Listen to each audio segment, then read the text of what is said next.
Shake up, gets me up on my feet, yeah. Rise up, Scabba-dooby day. Right away. Then I start to sway. Rise up, Scooby-dabba-day. Right away. Welcome back.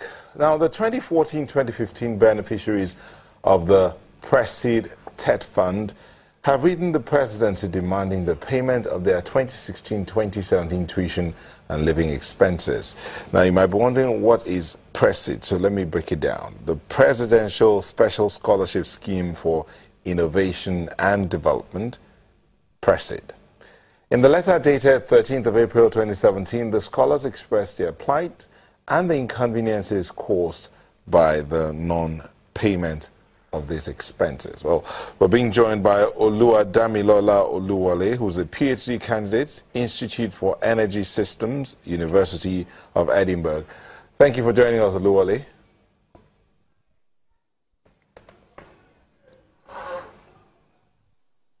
Hello? Yeah, we can hear you. Oh, hi. How are you? I'm all right. Oh. How are you? Well, we're fine. Okay. Chinedu, I understand your name is actually Chinedu. Yes. So, Chinedu, how are you? I'm all right, thanks. How are you? We're fine, and thank you for speaking with us. So let's just start. Thank you. What is the concern? So basically, the problem started last year. We've had sort of little problems before last year, but it got worse last year. That since 2016, 2017 section, we haven't received our tuition nor our living expenses. We've tried to reach out. So normally we get our living expenses from the beginning of the year, which is normally the academic year, which is normally September, October for some schools. So we've reached out to the coordinator of the scholarship, NUC, since September. So majority of us all of us haven't received our tuition. Very few of us got their living expenses in September. And since September till now, we've been writing to NUC.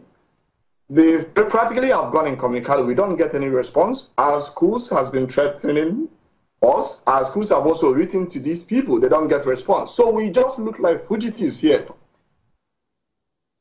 Okay, you've reached out to, you say you've written to PRESID and nothing happened. Okay, we'll take a moment and we'll come back to talk about the response you got from the Federal Scholarship Board.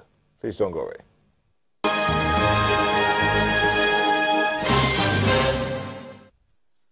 Welcome back. So, Chinedu, you're in Cambridge University. You said you reached out to TET Fund, but you were told they will react sometime. You've written to the NUC and you've got no response. What have you been doing in the midst of all of this writings and no response coming forth? Well, to be honest, I don't know what that. So if you have to define confusion, I think that's what I've been doing. The best description is confusion. So basically, I just woke up every morning and just hoping that miracle will happen, and so I will get response from NUC or whoever it is that should respond.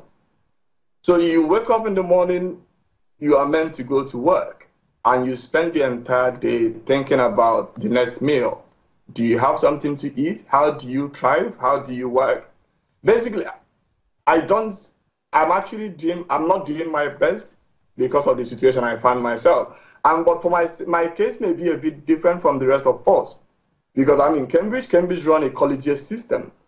So I'm, to some extent, accommodated in Cambridge. So I have a house. I'm just living on debt.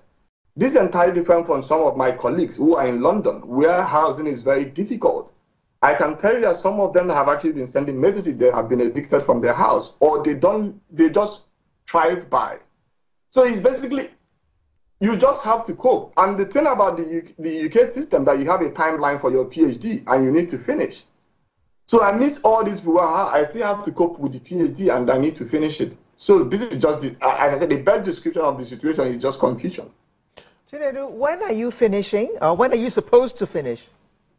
So ideally, my last semester should finish like next year, September. Oh. And I'm actually able to, so my timeline, if I'm to go by my timeline, I should be done with what I do in the lab by November. I don't see that happening. I don't see that happening with the pace I'm going. Okay. Now, you were part of the dream behind this PRESID program is to build a critical mass of professionals who will act as change agents. In the face of these challenges that you say are bringing you some level of confusion, is it still possible for us to achieve that dream? Well, so to me, I always look at the team behind the whole scholarship. These are highly achieving students, and I believe the potential is there. What we are facing is setback. And setback doesn't take away the potential, it's innate. I see great people and I see great opportunity. I think the whole situation is just delay and making you mentally depressed. So somehow it affects you reaching the best, achieving the best of that your potential, to be honest, if I'm to tell you the truth.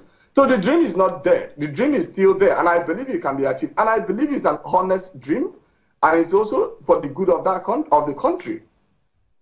There are very few countries that could have over 300 highly achieving students in top universities. This is a huge critical mark that if these people can get back to that country, I see a huge change in a great stride in development in Nigeria. However, this whole scenario is a setback, and it's also affecting the money we've invested in the project. Have you met any of those that were part of the 2012, 2013, 2014, 2013 set? So to give you a brief, I am among the first set. So I was lucky to have, I did my master's in Oxford, and I'm doing my PhD now in Cambridge. So we are among the first set. I know after my set, there were 101 of us, then there is the 104 set that came after us, which is the 2013, 2014.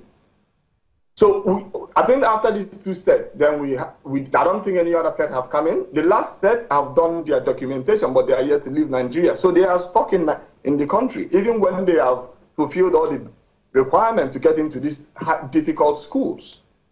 So they are stuck in Nigeria. So I've met this, and we are facing the same problem. So the key problems we are having now is we don't get response from the NEC. We don't know who is to respond. And our universities are also worried. We don't know what to tell our universities of our situation, and we are not getting response from Nigeria.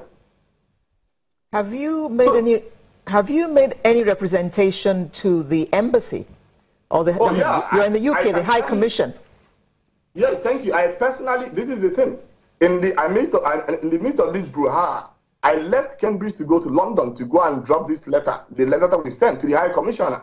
It cost me to go from here to London is over £20.